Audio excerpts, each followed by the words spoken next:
वंदे मातरम साथियों। भारतीय अर्थव्यवस्था के सीरीज में आप सभी लोगों का स्वागत है। चैप्टर 5 के क्लास 6 में हम लोग हैं और आज का हमारा टॉपिक होगा, आप देख सकते हैं कि हम लोगों ने अभी तक जो पंचवर्षीय योजनाएं थी उसको देखा और पंचवर्षीय योजना से आगे आज हमें देखना है 20 सूत्री कार्यक्रम, सांसद स्थानीय क्षेत्र विकास योजना। ये दोनों योजनाएं जो हैं ये भी केंद्रीय योजनाओं की श्रेणी में ही आते हैं। इसके अलावा जो अन्य श्रेणी की योजनाएं हैं यानी राज्य स्तर योजना, जिला स्तर योजना, ब्लॉक स्तर योजना और स्थानीय स्तर योजना, कुल मिला के 5 स्तर की योजनाएं हुआ करती हैं। तो एक केंद्रीय स्तर की योजना और ये 4, तो कुल मिला के 5 स्तरीय योजना भारत में काम कर रही थी। लेकिन इस बहुस्तरीय योजनाओं की अपनी सीमाएं भी थी। ठीक है, इन बहुस्तरीय नियोजन की अपनी सीमाएं थी, उसको भी हम यहाँ देखेंगे। विकेंद्रीकृत नियोजन की ओर, तो बहुस्तरीय नियोजन से भारत विकेंद्रीकृत नियोजन की ओर कैसे बढ़ा उसको देखेंगे, कितना ये सफल हुआ उसको भी देखेंगे। योजना आयोग और वित्त आयोग में एक तुलना करेंगे और योजना आयोग के कारण वित्त आयोग को काम करने में क्या क्या कठिनाइयां आई उस पर भी बात हमें करना है। 5 स्तरीय नियोजन को आप इस रूप में भी देख सकते हैं। तो सबसे पहले बात करते हैं 20 सूत्री कार्यक्रम यानी 20 पॉइंट प्रोग्राम के बारे में, टीपीपी के बारे में। तो देखिए, 20 सूत्री कार्यक्रम मुख्य रूप से गरीबी उन्मूलन के लिए लाया गया था, 1975 में लाया गया था। 1975 का मतलब है कि ये 5वीं पंचवर्षीय योजना जो है, 5वीं योजना या पंचवर्षीय योजना कह सकते हैं, जो कि 1974 से लेकर के 79, 78 भी कहीं कहीं रहता है, कारण मैंने आपको बताया था। तो 1974 से लेकर के 79 तक ये 5वीं योजना रही। इसी के दौरान जो है ये 20 सूत्री कार्यक्रम लाए गए। एक्चुअली योजनाएं इसमें कई सारी होती हैं, उसको 20 कैटेगरी में डिवाइड फिर किया जाता है। ओवरऑल सबका उद्देश्य होता है गरीबी उन्मूलन, जीवन स्तर में सुधार। आप इस बिंदु में देख सकते हैं 20 सूत्री कार्यक्रम का उद्देश्य गरीबी उन्मूलन, जीवन स्तर में सुधार, सुशिक्षित एवं जिम्मेदार नागरिक बनाना आदि होता है। ये योजना तो लागू की गई थी 75 में, लेकिन इसमें कई सारे संशोधन भी किए गए 82 में, 86 में और 2006 में। फाइनली अभी 2006 का 20 सूत्री कार्यक्रम चल रहा है। ग्रामीण गरीबी के प्रति प्रत्यक्ष आक्रमण यानी डायरेक्ट अटैक लिखा हुआ है, अटैक भी आप कह सकते हैं, ये ऑफिशियल टर्म है, लेकिन डायरेक्ट एक्शन भी सिंपल वर्ड में कह सकते हैं कि ग्रामीण गरीबी के प्रति डायरेक्ट एक्शन से रिलेटेड ये योजना थी। 15 में इस योजना की निगरानी करने वाली जो मंत्रालय है यानी सांख्यिकी और कार्यक्रम कार्यान्वयन मंत्रालय, इसने प्रधानमंत्री कार्यालय को इसको निरस्त करने की सलाह दी और कहा कि ये योजना जो है अब अप्रासंगिक हो गई है। ठीक है, वैसे इसके रीस्ट्रक्चरिंग की बात जो है चल रही है। अब दूसरी केंद्रीकृत योजना में आते हैं एमपीलेट्स यानी कि सांसद स्थानीय क्षेत्र विकास योजना। ये बहुत ही महत्वपूर्ण योजना है और राजनीतिक दृष्टिकोण से भी अगर हम देखें तो ये योजना एकदम से केंद्र में रहता है, भारतीय राजनीति के केंद्र में रहता है। क्यों, उसको आप कुछ लोग समझते भी होंगे और नहीं समझते हैं, तो यहां आप देख सकते हैं। शुरुआत इसकी दिसंबर 1993 में की गई थी, जिसमें प्रत्येक सांसद सदस्य को उस समय 5 लाख रुपए मिलता था एक टेन्योर में, मतलब 5 साल में 5 लाख रुपए।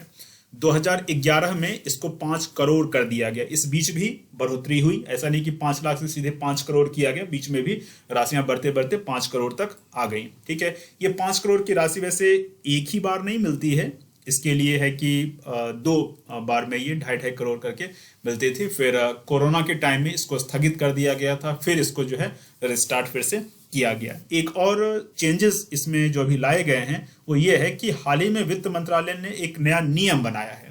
वो नियम क्या है कि एमपीलेट्स से प्राप्त होने वाला ब्याज, उस पर ब्याज भी प्राप्त होता है, क्योंकि एक ही बार तो पैसा रिलीज कर नहीं दिया जाता है। ठीक है, वो अकाउंट में या कहीं भी रहेगा, उससे ब्याज प्राप्त होगा। सिंपल सी बात आप समझना कि जो भी इससे ब्याज प्राप्त होता है वो भारत की संचित निधि में जमा किया जाएगा। बहुत ही महत्वपूर्ण बात है। पहले इस ब्याज के पैसे को भी डेवलपमेंट वर्क में लगाया जाता था, लेकिन अब इसको कंसोलिडेटेड फंड ऑफ इंडिया यानी भारत की संचित निधि में इसको जमा किया जाएगा। भारत की संचित निधि होती क्या है? पहली बात तो ये एक संवैधानिक कॉन्सेप्ट है और ये भारत के संविधान के अनुच्छेद 266(1) में है।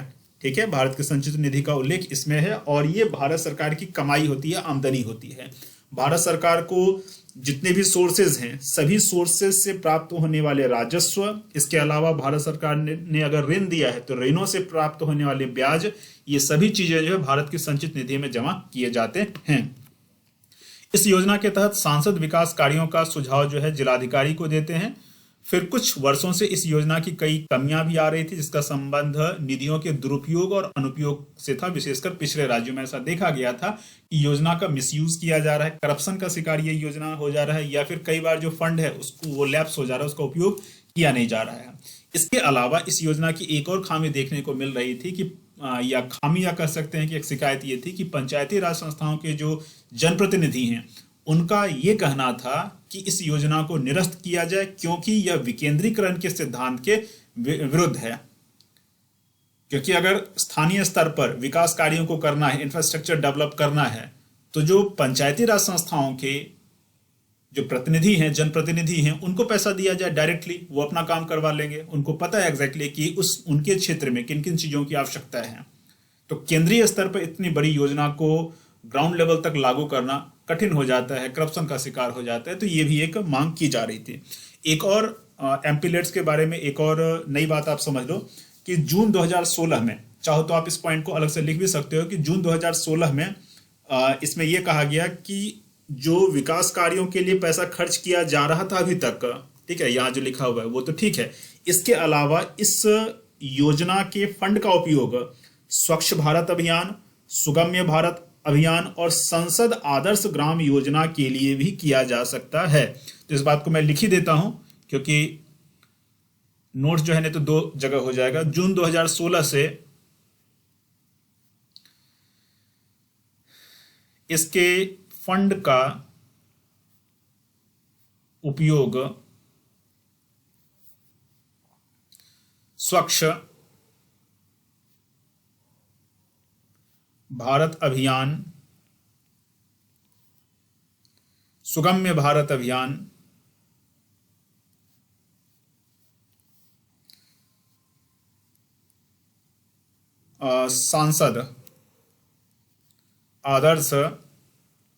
सांसद आदर्श ग्राम योजना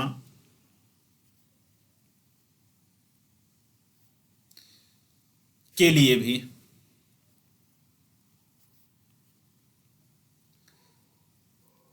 अन्य जो कार्य हैं वो तो हैं ही, लेकिन ये सब इन सब कार्यों को जून 2016 में ऐड कर लिया गया है।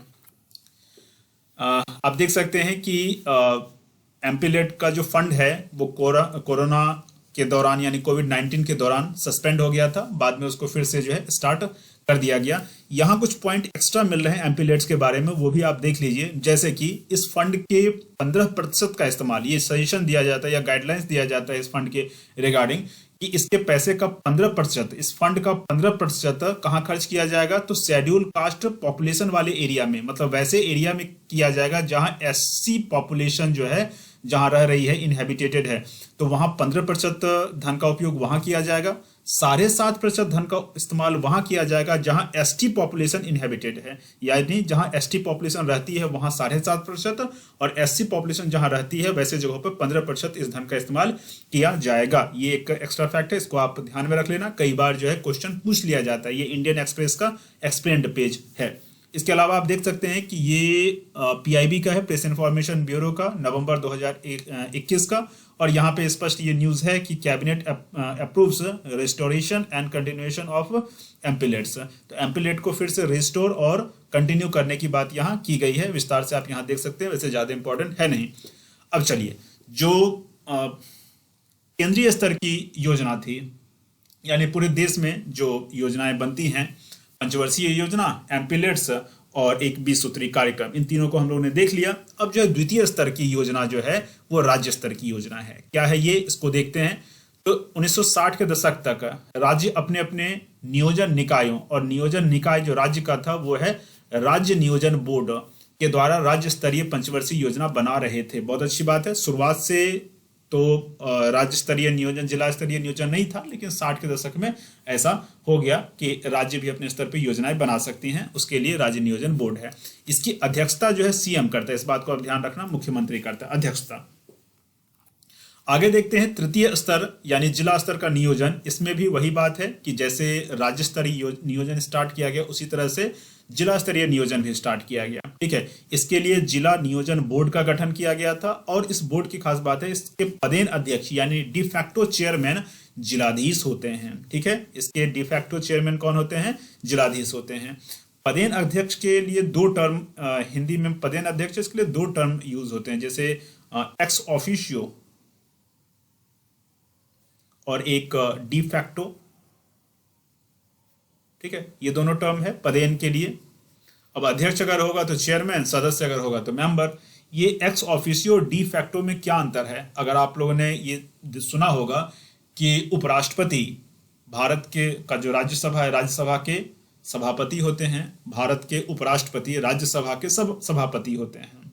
ठीक है, जबकि प्रधानमंत्री नीति आयोग के अच्छा सभापति होते हैं, तो उनके लिए इंग्लिश में टर्म जो है एक्स ऑफिशियो चेयरमैन लिखा जाता है उपराष्ट्रपति के लिए। तो उपराष्ट्रपति राज्यसभा के सभापति होते हैं, तो सभापति शब्द के लिए पदेन अध्यक्ष या फिर एक्स ऑफिशियो चेयरमैन लिखा जाता है। लेकिन नीति आयोग के अध्यक्ष प्रधानमंत्री होते हैं, तो उनके लिए टर्म लिखा जाता है डी फैक्टो चेयरमैन होते हैं पीएम नीति आयोग के। उसके पहले योजना आयोग के भी ऐसे हुआ करते थे। तो ये डी फैक्टो और एक्स ऑफिशियो में क्या अंतर है, इस बात को ढंग से समझना। तो देखो, प्रधानमंत्री नीति आयोग के डिफैक्टो चेयरमैन होते हैं, पदेन अध्यक्ष होते हैं लेकिन डिफैक्टो चेयरमैन होते हैं। इसका मतलब है कि प्रधानमंत्री उस ऑफिस से संबद्ध हैं, लेकिन वो अध्यक्ष रहने के बावजूद अध्यक्ष का कार्यभार संभालते नहीं है सामान्य रूप से। सामान्य रूप से एक बेसिक बात बता रहा हूं, वो सामान्य रूप से नीति आयोग के अध्यक्ष का कार्य करेंगे नहीं। उनके जगह पर जो उपाध्यक्ष हैं वो उस कार्य को करेंगे। ठीक है, लेकिन उनको बनाया जाता है। एक्स ऑफिशियो में क्या होता है कि एक्स ऑफिशियो में ऑफिस के बाहर, मतलब दूसरे जगह का कोई व्यक्ति, जैसे मान लो कि राज्यसभा का है, तो राज्यसभा का सदस्य उसको होना आवश्यक नहीं है, लेकिन उपराष्ट्रपति है। उपराष्ट्रपति होने के कारण वो क्या है, उपराष्ट्रपति होने के कारण वो राज्यसभा के सभापति बन जाएंगे। ठीक है, यानी एक पद पर रहने के कारण दूसरा पद उनको दिया जा रहा है, तो इसीलिए उनको कहा जाता है एक्स ऑफिशियो। उस ऑफिस के नहीं है, बाहर के हैं। ठीक है, और वो सामान्य रूप से एक्स ऑफिशियो जो चेयरमैन है वो सामान्य रूप से अध्यक्ष का पदभार भी संभालेगा, यानी कार्य भी वहां कर रहा है। ठीक है, तो ये ऑफिस के बाहर वाली बात यहां हो जाती है। यहां उसी ऑफिस के रहते हैं, लेकिन सामान्य रूप से वो कार्य अध्यक्ष के रूप में नहीं करते हैं। ठीक है, ये एक बेसिक अंतर मैंने बताया और विस्तार से आप देख सकते हैं। चतुर्थ स्तर का यानी ब्लॉक स्तरीय नियोजन, तो जिला स्तर के नियोजन के एक भाग के रूप में ब्लॉक स्तर के नियोजन का विकास हुआ, और ये जिला नियोजन बोर्ड के ही अंतर्गत काम करता था, यानी ब्लॉक स्तर पे कोई नियोजन बोर्ड होता नहीं है। पांचवां स्तर यानी स्थानीय स्तर का नियोजन, तो भारत में स्थानीय स्तर का नियोजन का विकास इसके तीन रूपों के साथ हुआ है: ग्रामीण स्तर के नियोजन, पहाड़ी स्तर का नियोजन और जनजातीय क्षेत्र का नियोजन। ठीक है, और ये भी जिला नियोजन जो बोर्ड होता है उसी के अंतर्गत ये भी कार्य करता है। तो चलिए, अभी तक हम लोगों ने बहुस्तरीय नियोजन को देख लिया है। उसमें देखा कि 5 स्तरीय नियोजन का कार्य हो रहा था 1980 के शुरुआती दशक तक, मतलब दशक के शुरुआत तक ये हो रहा था। लेकिन अब बहुस्तरीय नियोजन अमूमन खत्म हो गया है, उसके जगह पे विकेंद्रीकृत नियोजन आपको देखने को मिलेगा। तो बहुस्तरीय नियोजन की क्या सीमाएं थी, उसकी क्या लिमिटेशंस थे, उसको हम लोग यहाँ देख लेते हैं। तो देखिए, भारत में बहुस्तरीय नियोजन की शुरुआत विकेंद्रीकृत नियोजन की प्रक्रिया को प्रोत्साहित करने के लिए किया गया था, लेकिन यह सफल नहीं हो पाया। क्यों नहीं सफल हो पाया? तो पहला कारण, यह योजनाओं के निर्माण में लोगों की भागीदारी को प्रोत्साहित नहीं कर पाए। सामान्य रूप से जो दिल्ली में बैठे हुए लोग हैं वही योजनाओं को बनाते थे, ग्राउंड लेवल तक वो योजनाएं जाती थी। तो कई बार ऐसा होता था कि ग्राउंड रियलिटी को जो योजना बनाने वाले लोग हैं वो समझ नहीं पाते थे, लोगों की जो भागीदारी है, पार्टिसिपेशन है, वो नहीं हो पा रहा था। जबकि लोकतंत्र का तो पहला ही गुण ये होना चाहिए कि participation of common people. Common people का जो है पार्टिसिपेशन जब तक नहीं होगा तब तक वो लोकतंत्र कहलाने के एक तरह से कह सकते हैं कि लायक नहीं है। तो वो स्थिति यहाँ हो रही थी। व्यवहार में प्रत्येक स्तर पर अलग अलग योजनाएं बन रही थी, ये एक दूसरा प्रॉब्लम है कि केंद्र स्तर पर, राज्य स्तर पर और ब्लॉक स्तर पर, तो खैर जिला स्तर पर हो जाएगा, ब्लॉक ना ले जिला लिख दो यहाँ। ठीक है, तो केंद्र स्तर पे, राज्य स्तर पे, जिला स्तर पे अलग अलग योजनाएं बन रही थी। तो एक योजना के प्रति जो सहानुभूति होना चाहिए, एक कॉमन जो है योजना सहानुभूति का भाव जो होना चाहिए, प्लान के प्रति जो एम्पैथी होनी चाहिए, वो विकसित ना हो सके। ठीक है, तो ये एक बड़ा दोष है इसका। इसके अलावा केवल केंद्रीय योजनाओं को क्रियान्वित करने के लिए राज्य लगे रहते थे, राज्यों की अपनी योजनाएं वास्तव में बन ही नहीं पाती थी क्योंकि उनके पास वित्त का अभाव रहता था। ठीक है, स्थानीय निकायों को संवैधानिक अधिदेश उस समय नहीं प्राप्त था। ये हम लोग बात कर रहे हैं 1980 के दशक के शुरुआती टाइम में, जब स्थानीय निकायों को संवैधानिक दर्जा नहीं दिया गया था। लेकिन स्थानीय निकायों के बारे में भी कहा गया कि वो भी नियोजन, उस स्तर पर भी नियोजन होगा। तो स्थानीय स्तर पर नियोजन एक तरह से ऑफिशियली हो तो रहा था, लेकिन व्यावहारिक तौर पे नहीं हो रहा था। ये एक बड़ी प्रॉब्लम थी। उसका एक बड़ा कारण ये था कि इन स्थानीय निकायों को, जो लोकल बॉडीज हैं, उनको संवैधानिक अधिदेश यानी कि कॉन्स्टिट्यूशनल मैंडेट प्राप्त नहीं था। ठीक है, और इस कारण से उनको वित्तीय स्वतंत्रता प्राप्त नहीं थी। तो जब तक आपके पास वित्तीय स्वतंत्रता नहीं होगी, आप कैसे किसी भी इकोनॉमिकल प्लान को बनाओगे, उसको एग्जीक्यूट करोगे, उसको सही साबित कर दोगे? नहीं कर पाओगे। ठीक है, तो वही बात जो है स्थानीय निकायों के साथ हो रही थी। नेक्स्ट बात है, बहुस्तरीय नियोजन की विफलता ने सरकार को विकेंद्रीकृत नियोजन की दिशा में सोचने पर बाध्य कर दिया। ठीक है, जब ये बहुस्तरीय नियोजन विफल हो जाता है पूरी तरह से, तो विकेंद्रीकृत नियोजन के लिए सरकार कार्य करती है। इसके लिए दो फिर संविधान संशोधन, 73वां और 74वां संविधान संशोधन जो कि 1992 में हुआ था, ये आता है। इसमें हम कह सकते हैं कि विकेंद्रीकृत नियोजन की दिशा में कुछ कार्य हुआ है। तो विकेंद्रीकृत नियोजन की ओर देख लेते हैं। यह वास्तव में जो आर्थिक नियोजन की जो प्रणाली है, ये वास्तव में समाजवादी या साम्यवादी कॉन्सेप्ट है। नेहरू जी इस व्यवस्था से बहुत ज़्यादा प्रभावित थे। ठीक है, इस कारण से उनकी आलोचना भी की जाती है। हम तो खैर आलोचना नहीं करेंगे, क्योंकि हमें तो बस चीज़ों को यूपीएससी के हिसाब से पढ़ना है, पत्रकारिता तो करनी नहीं है। लेकिन फिर भी नेहरू जी का उस समय जो माइंडसेट था, उनकी जो सोच थी, वो कुछ समाजवादी विचारधारा से प्रभावित होने के कारण यूएसएसआर से, सोवियत संघ से उन्होंने एज इट इज़ व्यवस्था उठा ली, यहाँ उन्होंने इम्प्लीमेंट किया। ठीक है, और इस कारण से वो पूरी तरह से सफल नहीं हो पाया। लेकिन बाद के समय में हम देखेंगे कि धीरे धीरे हम विकेंद्रीकृत नियोजन की तरफ बढ़ते हैं, जो कि लोकतंत्र के ज्यादा अनुकूल है, क्योंकि आर्थिक नियोजन की अवधारणा समाजवादी साम्यवादी है और ये केंद्रीकृत राजनीतिक व्यवस्था को सूचित करता है। पूरी तरह से एक व्यक्ति या कुछ व्यक्तियों के समूह के द्वारा कोई कार्य किया जा रहा है ग्राउंड तक। ठीक है, तो ये बात जो है भारत में भी देखने को मिली। सरकार ने राष्ट्रीय विकास परिषद की स्थापना वैसे की 1952 में राष्ट्रीय विकास परिषद की स्थापना की गई, ताकि राज्यों को जो है नियोजन की प्रक्रिया के दौरान जो विचार विमर्श होता है, उसमें राज्यों को शामिल किया जाए, राज्यों को लिया जाए। लेकिन राष्ट्रीय विकास परिषद की स्थापना होने के बावजूद राज्यों की भागीदारी उतनी ज्यादा थी नहीं। राष्ट्रीय विकास परिषद के बारे में पिछले क्लासेस में हम लोगों ने देखा है। इसके अलावा बहुस्तरीय नियोजन की प्रणाली अपनाई गई ताकि विकेंद्रीकृत जैसा कुछ किया जा सके, लेकिन वास्तव में विकेंद्रीकृत हुआ नहीं, परिणाम जो उत्साहवर्धक न निकले। पंचायती राज व्यवस्थाओं को संवैधानिक दर्जा जब दिया गया, तब वास्तव में नियोजन की प्रक्रिया जो है विकेंद्रीकृत हो पाई, उसकी दिशा में एक ठोस कदम हो पाया। ठीक है, क्योंकि जैसे संवैधानिक दर्जा मिला, वित्तीय स्वतंत्रता मिली, स्वीकार्यता मिली, योजनाएं बनाने की स्वतंत्रता मिली, बहुत सारी बातें हो गई। ठीक है, और पहली बार नियोजन किसी भी स्तर पर एक संवैधानिक प्रक्रिया बन पाई। अच्छा, ये भी एक बहुत ही महत्वपूर्ण बात है कि भारत में चाहे केंद्रीय नियोजन हो, चाहे राज्य स्तरीय नियोजन हो, जिला स्तरीय नियोजन हो, ब्लॉक स्तरीय नियोजन हो, किसी भी स्तर पर संवैधानिक दर्जा प्राप्त नहीं था नियोजन की पूरी प्रक्रिया। योजना आयोग भी आप जानते हैं कि संवैधानिक संस्था नहीं थी। ठीक है, लेकिन पंचायती राज संस्थाओं को जब 1992 में 73rd 74th कॉन्स्टिट्यूशनल अमेंडमेंट के तहत संवैधानिक दर्जा प्रदान किया गया, तो नियोजन लोकल लेवल पर एक संवैधानिक प्रक्रिया यानी कॉन्स्टिट्यूशनल एक्सरसाइज बन पाया। बहुत ही इंपॉर्टेंट पॉइंट है, ध्यान में रखना है आपको। नीति आयोग की स्थापना के बाद विकेंद्रीकृत नियोजन फिर होता है। कैसे कैसे होता है देखते हैं।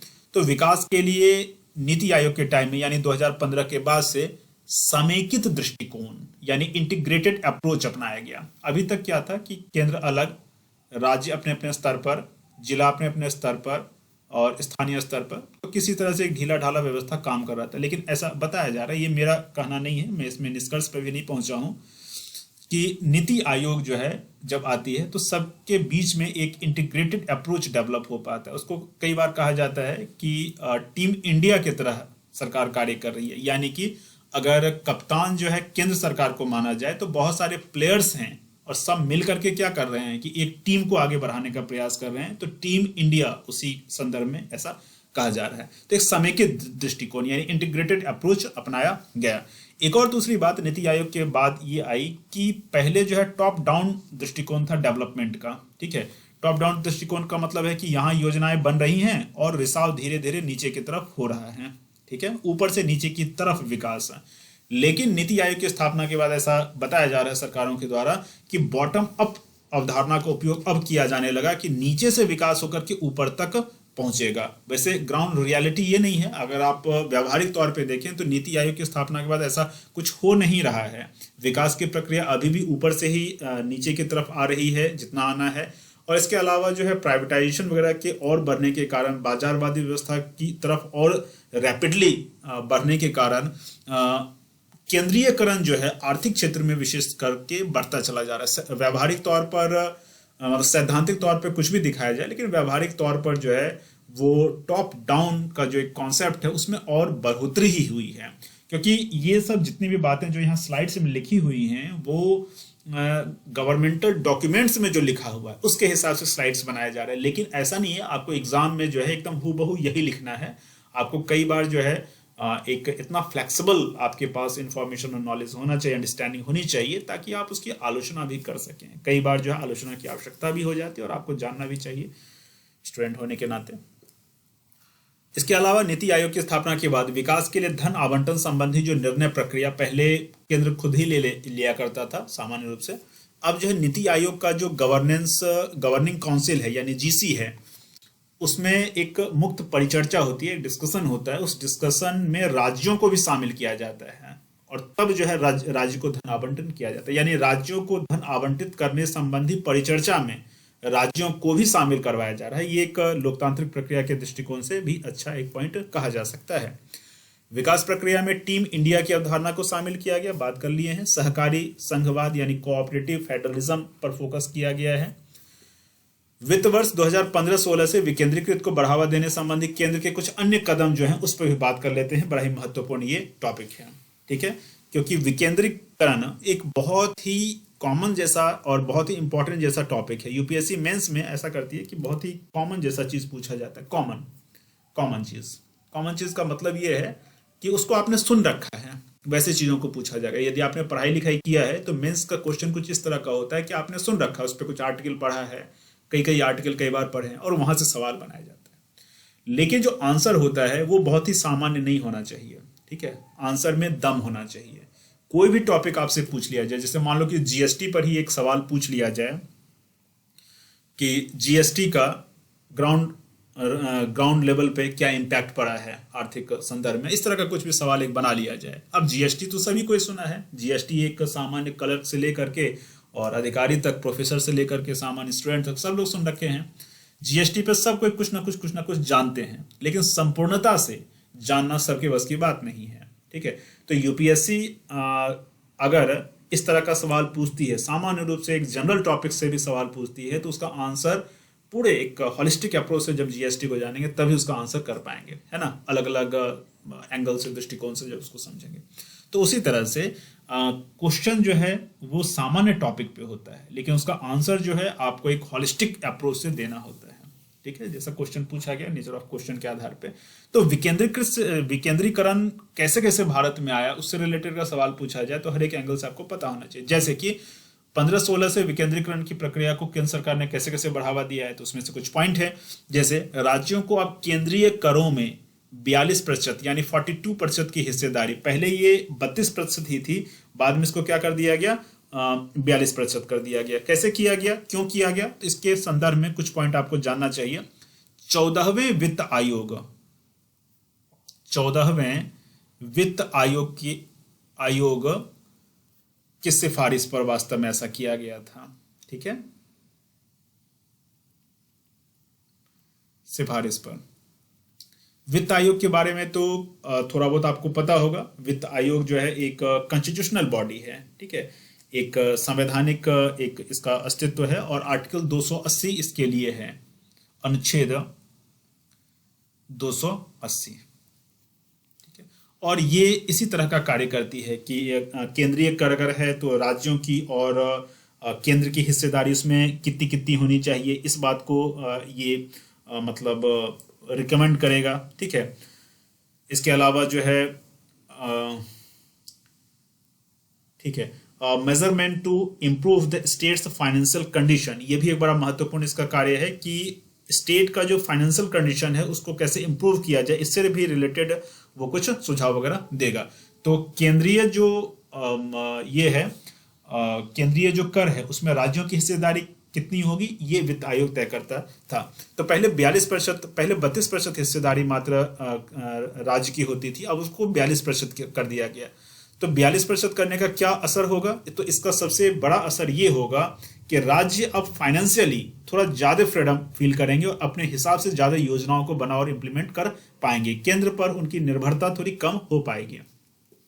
नेक्स्ट पॉइंट है, राज्यों को केंद्र से अब राज्य योजनाओं के क्रियान्वयन के लिए उदारता से ऋण व अनुदान प्राप्त हो रहे हैं। जीएसटी लागू करना भी कहीं ना कहीं राज्यों के लिए एक बढ़िया एक कदम माना जा सकता है। इसमें ऐसा कहा जा रहा है कि राज्यों के राजस्व आय में इससे वृद्धि होने की संभावना उसमें व्यक्त की गई थी। राज्यों के राजस्व आय में वृद्धि की संभावना व्यक्त की गई थी। इसके पहले वैट सब अलग अलग राज्य अपने अपने हिसाब से वसूलते थे, ज्यादा वसूलते थे कई बार, तो एक जनरलाइज टैक्सेशन सिस्टम यहाँ हो गया। राज्य अब बिना केंद्र की अनुमति के बाजार से ऋण ले सकते हैं। ये एक बहुत ही महत्वपूर्ण पॉइंट है कि बाजार से डायरेक्टली राज्य ऋण अब ले सकते हैं। वैसे इसकी पहल अभी भी केंद्र सरकार के द्वारा ही की जानी है। योजना आयोग और वित्त आयोग के बारे में देखते हैं। जैसा कि मैंने बताया कि वित्त आयोग जो है एक संवैधानिक इसका एक अस्तित्व है, ठीक है। और जहां योजना आयोग की बात है तो योजना आयोग जो एक संवैधानिक संस्था नहीं है, एक्स्ट्रा कॉन्स्टिट्यूशनल बॉडी ये है। वित्त आयोग का गठन टाइम टू टाइम किया जाता है। योजना आयोग एक बार बन गया तो वो काम कर ही रहा था 2015 तक का, ठीक है। तो देखते हैं कि वास्तव में वित्त आयोग जो कि एक संवैधानिक संस्था थी उसके काम में योजना आयोग के कारण क्या क्या डिस्टरबेंस हुआ, ठीक है। इस संदर्भ में इस टॉपिक को हम लोग देखेंगे। तो संघीय राजनीतिक व्यवस्थाओं यानी फेडरल सिस्टम में केंद्र और राज्य सरकारों को स्वतंत्र वित्तीय नियंत्रण प्रदान किया गया है ताकि वह अपने विशिष्ट कार्य कर सके। केंद्र को और राज्य को दोनों को वित्तीय स्वतंत्रता प्रदान किया गया है। तो आपने पीछे देखा कि वास्तव में वित्त आयोग जो है बताया गया कि कितना जो है केंद्रीय कर में, विशेष करके केंद्रीय करों में कितना राज्यों को मिलना चाहिए। तो राज्यों को मिल गया। अब राज्य जो अपने हिसाब से वित्तीय एक मैनेजमेंट करेंगे, ठीक है ना। तो ये है कि राज्य का और केंद्र का अलग अलग जो है वित्तीय स्वतंत्रता प्रदान की गई थी। इसके लिए संविधान में वित्त आयोग का गठन भी किया गया है, पीछे हम लोगों ने बात कर लिया, अनुच्छेद 280।